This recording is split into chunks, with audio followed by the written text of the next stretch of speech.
Good afternoon, this beautiful sunny Tuesday afternoon in Melbourne. Don't get me wrong, it's not warm, but at least it's sunny. The sun is out, there's no rain, everything's beautiful. Now just let me adjust my camera again because I've decided to do this one standing up because I feel like moving. Are you feeling overwhelmed with your housework? So what brought this up today is I've kind of this week jumped from meeting to Zoom calls to this to that all through the week, and the thing that has suffered the most in my life at the moment is my kitchen. My kitchen's kind of a little bit dirty. Now we won't get, see, I'll just give you a bit of a look, bit of a mess, that's it, that's all you get. So sorry, that's all the mess of your kitchen that you get. I'm so focused on what I'm doing at the moment that my kitchen has become really, really overwhelming for me to move in and want to clean it. So, hi Tiff, how are you? We're talking today, Tiff, about, are you overwhelmed with your kitchen? Are you getting your chores done? Well, some of us are getting our chores done and some of us aren't. In my case, I was saying that my kitchen is being neglected because of other things that I'm doing, other things that I have on my plate at the moment. My problem is when it comes to the kitchen, I think it's more important to concentrate on the people I'm serving than my grubby little kitchen. I'm so sorry. But it's kind of become, oh, Tiff has just said my kitchen's sparkling clean compared to mine. Well, I normally have nothing on the benches. Everything's put away. The dishwasher's been on. I'm organised. I've done all the things I need to do. But in this case, I've kind of let my kitchen sort of have a holiday. Well, I'll call it a holiday. I'm not sure it is a holiday, but that's okay. We'll call it a holiday.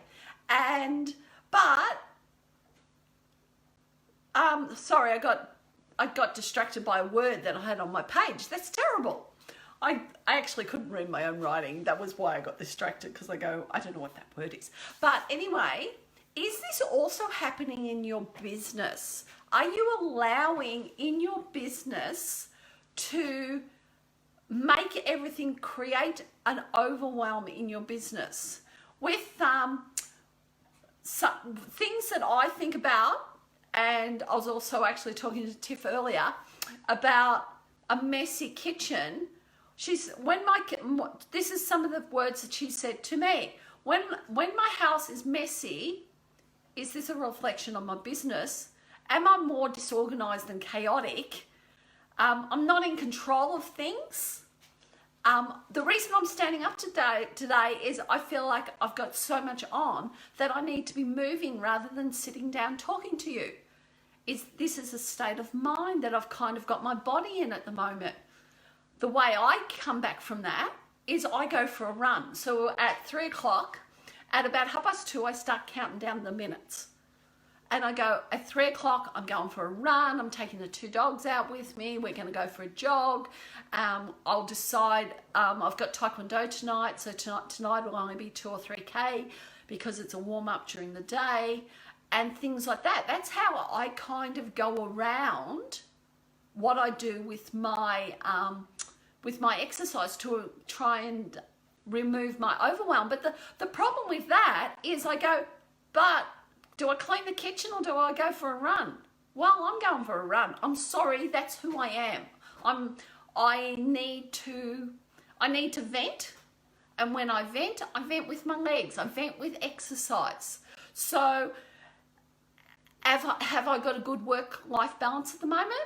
Well, maybe I don't, because I'm trying to release a few courses at the moment. So I've got all these things that are on my plate at the moment, trying to make sure that I deliver what you need, not what I need, because I know this stuff. I've been teaching SEO for 2 weeks now, and I've had the lovely Tiff from Tiff G Studios. She's had to say to me, hey, Beryl, you've gone too technical. These people can't understand this. And I go, but this is so much fun. Isn't it really nice that we can spy on people?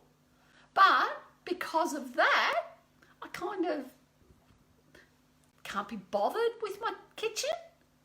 Is that a bad way to think about it?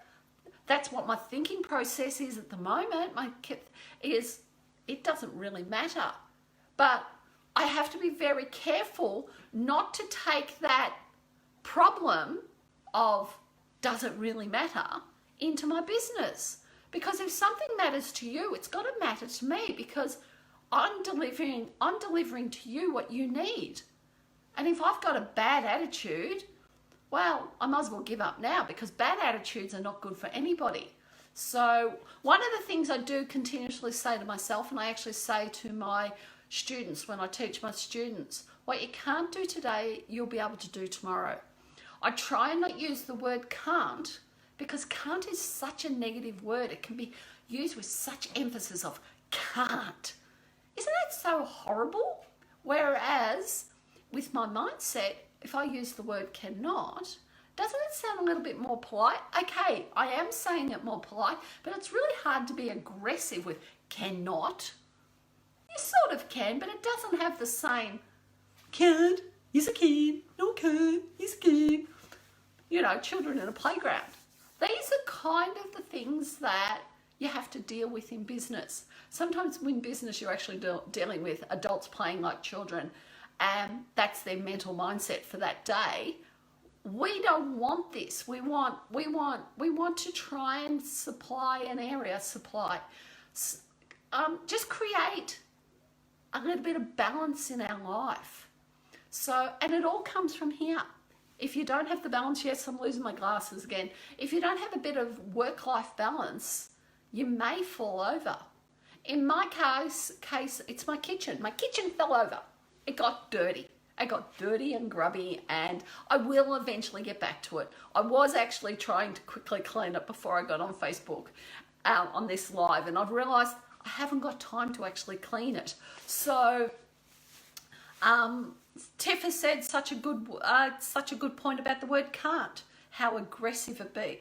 This is where your language can express your thoughts and feelings. So if you say something, for some reason, didn't, and things like that don't upset me, but the word can't or can't, which depending which school you went to, so I do apologise. I went to the school of Creswick, and that's how they taught me to say it. I'm a country girl, so I shouldn't be saying it that anyway, because I'm fairly sure my sister doesn't say it that way, so two different ways. And this is probably another thing we could bring up. There's always another way to learn to do things. There's not just one. I help you find that your message, how you're going to produce whatever whether you're doing e-commerce or you're doing courses or you're doing whatever you might be possibly doing in your life at the moment, it's got to come from your heart. I did an SEO on Tuesday, and basically I said you have to use your own voice. In my case, my voice says don't use the word can't, because I think it's too aggressive. It's too, actually, aggressive is probably not the word. I think it's so negative and it puts people down. It knocks everything out of them, knocks the wind power out of them. I even notice when I will be talking to somebody and I will turn around and say, I'm so sorry, I meant to say I cannot. I didn't mean to be aggressive like that. And they go, oh, that wasn't aggressive. And I'm just going, yeah, but it sounded a bit rude. It felt to me that I was being rude and disrespectful to them. That's how I see that word. We need to know our audience. We need to talk to our audience how our audience expects to be spoken to. I think that everybody should have a certain amount of respect, and there are certain words that you just don't use because they're not fair. See, don't is another one, but don't can be softened down, but to me, can't just cannot be softened down. It's just an attack word. And this is where it was a private SEO. I'm going to do a course on SEO, but it's using power words and how powerful words are when you use them the right and the wrong way. You have negative words and you have positive words. You have exclusivity words where and all this is such an important thing. So, and my problem is I get on this, I know it's kind of gone sideways from, are you feeling overwhelmed with your housework or the mess in your kitchen? But it's kind of the same way. I'm going to go work through my kitchen after I get off this Facebook Live, and I'm going to slowly work through the mess that I've created. So, yep, I'm a bit embarrassed about my mess, but that's okay. But we can work. Just because we've got a mess doesn't mean we can't work through it. See, I used the word can't. I shouldn't have. That's normally where I would, at least I softened it a little bit. Sorry. I have a landline that continuously goes off and there's nobody on the other line. Is anybody else got a landline that's doing that at the moment? This is where people are using, I'm sorry, I'm just going to hang it up just in case it's a person, but people don't ring my landline anymore. Talk about something that is very negative to me. My landline, once I get what is it called? The internet, you know, I can't even think of what it's called at the moment, sorry. But anyway, once that comes in, and I change from cable over to the other one that I can't think of what it's called at the moment. Isn't that terrible? I've got a mental block on what the new NBN. I apologise. It's